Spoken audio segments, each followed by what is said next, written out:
ಪಟೇಲ್ ಬೆಂಬಲಿಸಲು doctor B R Ambedkar ದಲಿತ ಹೋರಾಟಗಾರರ ಒಕ್ಕೂಟ ತೀರ್ಮಾನಿಸಿ ಜಿಲ್ಲಾದ್ಯಂತ ಇಂದಿನಿಂದ ಪ್ರಚಾರ ಆಂದೋಲನ ಹಮ್ಮಿಕೊಂಡಿದೆ ಎಂದು ಒಕ್ಕೂಟದ ರಾಜ್ಯ ಸಂಸ್ಥಾಪಕ ಅಧ್ಯಕ್ಷ ಶ್ರೀಧರ್ ಕಲಿವೀರ್ ತಿಳಿಸಿದ್ದಾರೆ. 2024 ಲೋಕಸಭಾ ಚುನಾವಣೆ ಈ ವಿಚಾರದಲ್ಲಿ ಕರ್ನಾಟಕ ರಾಜ್ಯದ ದಲಿತ ಹೋರಾಟಗಾರರು ಅಂಬೇಡ್ಕರ್ ದಲಿತ ಹೋರಾಟಗಾರರ ವೇದಿಕೆಯಲ್ಲಿ ಸುಮಾರು 25 ವಿವಿಧ ಸಂಘಟನೆಗಳು ಸೇರಿವೆ. ಸುದ್ದಿಗೋಷ್ಠಿಯಲ್ಲಿಂದು ಮಾತನಾಡಿದ ಅವರು ಡಾಕ್ಟರ್ ಬಿಆರ್ ಅಂಬೇಡ್ಕರ್ ಅವರ ಸಿದ್ಧಾಂತದಡಿ ರಾಜಕೀಯ ಪ್ರಜ್ಞೆ ಮೂಡಿಸಲು ದಲಿತ ಸಂಘಟನೆಗಳ ಜನಾಂದೋಲನ ಇದಾಗಿದ್ದು ಪ್ರತಿಯೊಬ್ಬ ಪ್ರಜೆಯು ಮತದಾನ ಮಾಡುವ ಮೂಲಕ ಸಂವಿಧಾನಬದ್ಧವಾದ ಹಕ್ಕು ಮತ್ತು ಕರ್ತವ್ಯ ಪಾಲನೆ ಮಾಡಬೇಕೆಂದು ಹೇಳಿದರು. ಪ್ರಜಾಪ್ರಭುತ್ವ, ಸಮಾನತೆ, ಬಹುತ್ವ, ಒಕ್ಕೂಟ, ಸಂವಿಧಾನದ ಸಂಪೂರ್ಣ ಅನುಷ್ಠಾನಕ್ಕಾಗಿ ನಿರ್ಧರಿಸಿರುವ ಕಾಂಗ್ರೆಸ್ ಐಎನ್ಡಿಐಎ ಗೆಲ್ಲಿಸಿ ಸಂವಿಧಾನ ಬದಲಾಯಿಸಲು ನಿರ್ಧರಿಸಿರುವ ಬಿಜೆಪಿ, ಜನತಾದಳ, ಎನ್ಡಿಎ ಸೋಲಿಸುವಂತೆ ಕರೆ ನೀಡಿದರು. ಡಾಕ್ಟರ್ ಬಿಆರ್ ಅಂಬೇಡ್ಕರ್ ಅವರ ಸಂವಿಧಾನವನ್ನು ಬದಲಾಯಿಸಲು ನಿರ್ಧರಿಸಿರುವ ಬಿಜೆಪಿ, ಜನತಾದಳ, ಆರ್ಎಸ್ಪಿಐ ಒಳಗೊಂಡ ಎನ್ಡಿಎ ರಾಜಕೀಯ ರಂಗವು ಮಾನ್ಯ ಪ್ರಧಾನಿ ನರೇಂದ್ರ ಮೋದಿ ಅವರ ಸಾರಥ್ಯದಲ್ಲಿ ಚುನಾವಣಾ ಪ್ರಚಾರ ಹಮ್ಮಿಕೊಳ್ಳಲಾಗಿದೆ.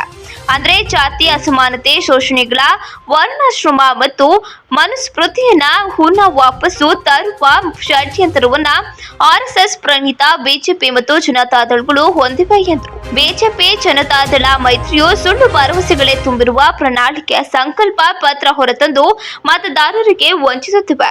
400 ಎಂಪಿಗಳನ್ನ ಗೆದ್ದು ಲೋಕಸಭೆ, ರಾಜ್ಯಸಭೆಗಳಲ್ಲಿ ಬಹುಮತ ಸಾಧಿಸಿ ಸಂವಿಧಾನವನ್ನ ಬದಲಾಯಿಸುವ ಗುಪ್ತ ಗುರಿಯನ್ನ ಎನ್ಡಿಎ ಹೊಂದಿದೆ ಎಂದರು.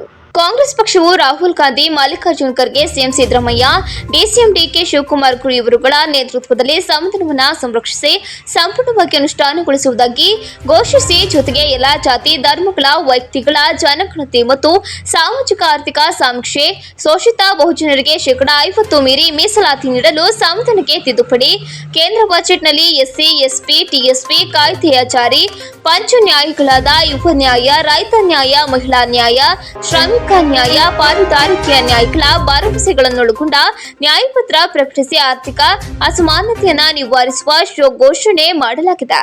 ಜೊತೆಗೆ 25 ಹೊಸ ಗ್ಯಾರಂಟಿಗಳನ್ನು ಘೋಷಣೆ ಮಾಡಲಾಗಿದೆ. ಈಗಾಗಲೇ ರಾಜ್ಯ ಸರ್ಕಾರವು ಘೋಷಿಸಿದ 5 ಗ್ಯಾರಂಟಿಗಳನ್ನು ಅನುಷ್ಠಾನಗೊಳಿಸಿ ನುಡಿದಂತೆ ನಡೆದ ಸರ್ಕಾರದಿಂದ ನಂಬಿಕೆ, ವಿಶ್ವಾಸವನ್ನ ಜನರಲ್ಲಿ ಗಳಿಸಿದೆ. ಅಂತೆ ಕೇಂದ್ರ ಸರ್ಕಾರದಲ್ಲಿ ಕಾಂಗ್ರೆಸ್ ನೇತೃತ್ವದ ಐಎನ್ಡಿಐಎ ಸರ್ಕಾರವು ಅಧಿಕಾರಕ್ಕೆ ಬಂದು ಮುಂದೆ ಪ್ರಸ್ತುತ ಭರವಸೆಗಳನ್ನು ಈಡೇರಿಸುವ ನಂಬಿಕೆಗಳನ್ನು ಜನರಲ್ಲಿ ಮೂಡಿಸಿದೆ. ಈ ಹಿನ್ನೆಲೆಯಲ್ಲಿ ಸಂವಿಧಾನ, ಪ್ರಜಾಪ್ರಭುತ್ವ, ಒಕ್ಕೂಟ, ದೇಶದ ಸಮಗ್ರತೆ, ಸಾರ್ವಭೌಮತ್ವ, ಏಕತೆಗಳನ್ನು ಕಾಪಾಡುವ ಗುರಿ ಹೊಂದಿರುವ ಕಾಂಗ್ರೆಸ್ ಪಕ್ಷವನ್ನ ಹಾಸನದಲ್ಲಿ ಗೆಲ್ಲಿಸುವಂತೆ ಕೋರುತ್ತೇವೆ ಎಂದು ಮನವಿ ಮಾಡಿದರು. ಹಾಸನ ಲೋಕಸಭಾ ಕ್ಷೇತ್ರದಲ್ಲಿ ಜೆಡಿಎಸ್ ಪಕ್ಷವು ಬಿಜೆಪಿಯೊಂದಿಗೆ ಮೈತ್ರಿ ಮಾಡಿಕೊಂಡಿದ್ದು, ಆ ಮೂಲಕ ಜೆಡಿಎಸ್ ದಲಿತರಿಗೆ, ಧಾರ್ಮಿಕ ಅಲ್ಪಸಂಖ್ಯಾತರಿಗೆ ಮತ್ತು ಹಿಂದುಳಿದ ವರ್ಗಗಳಿಗೆ ನಂಬಿಕೆ ದ್ರೋಹ ಎಸಗಿದೆ. ಆದುದರಿಂದ ಬಿಜೆಪಿ, ಜೆಡಿಎಸ್, ಎನ್ಡಿಎ ಅಭ್ಯರ್ಥಿ ಪ್ರಜ್ವಲ್ ರೇವಣ್ಣ ಇವರನ್ನ ಈ ಬಾರಿ ಸೋಲಿಸಬೇಕೆಂದು ಜನತೆಯಲ್ಲಿ ವಿನಂತಿ ಮಾಡಿಕೊಳ್ಳುತ್ತೇವೆ ಎಂದರು. ಜನಪರ ಸರಳ ಸಾರ್ವಜನಿಕೆಯ ಕಾಂಗ್ರೆಸ್ ಪಕ್ಷದ ಅಭ್ಯರ್ಥಿ ಶ್ರೇಯಸ್ ಎಂ ಪಾಟೀಲ್ ಇವರನ್ನ ಗೆಲ್ಲಿಸುವಂತೆ ಮತದಾರರಲ್ಲಿ ಕೋರುತ್ತೇವೆ. ಹಾಸನ ಜಿಲ್ಲೆಯಲ್ಲಿ ಸುಮಾರು 25 ವಿವಿಧ ದಲಿತ ಸಂಘಟನೆಗಳನ್ನು ಹೊಂದಿರುವ ಡಾಕ್ಟರ್ ಬಿಆರ್ ಅಂಬೇಡ್ಕರ್ ದಲಿತ ಹೋರಾಟಗಾರರ ಒಕ್ಕೂಟದ ಸಂಸ್ಥಾಪಕ ರಾಜ್ಯಾಧ್ಯಕ್ಷರಾದ ಶ್ರೀಧರ್ ಕಲಿವೀರ್ ಅವರ ನೇತೃತ್ವದಲ್ಲಿ ಕಾಂಗ್ರೆಸ್ ಪರ ಪ್ರಚಾರ ಆಂದೋಲನವನ್ನು ಸದರಿ ಕ್ಷೇತ್ರಾದ್ಯಂತ ಹಮ್ಮಿಕೊಳ್ಳಲಾಗಿದೆ ಎಂದು ಹೇಳಿದರು.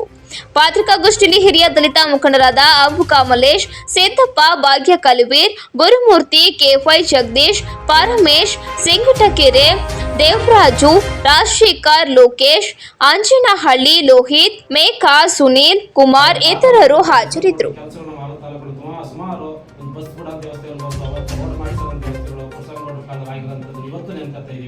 ನಮ್ಮ ಹಿಂದುಳಿದವರಿಗಿರ್ಬೋದು, ಅಲ್ಪಸಂಖ್ಯಾತರಿರ್ಬೋದು ಮತ್ತು ನಮ್ಮ ದಲಿತರಿರ್ಬೋದು ಅವರೆಲ್ಲ ಮುಂದೆ ಬರಬೇಕಂದ್ರೆ ನಮ್ಮ ಕಾಂಗ್ರೆಸ್ ಪಕ್ಷವನ್ನು ಗೆಲ್ಲಿಸ್ಕೋಬೇಕು.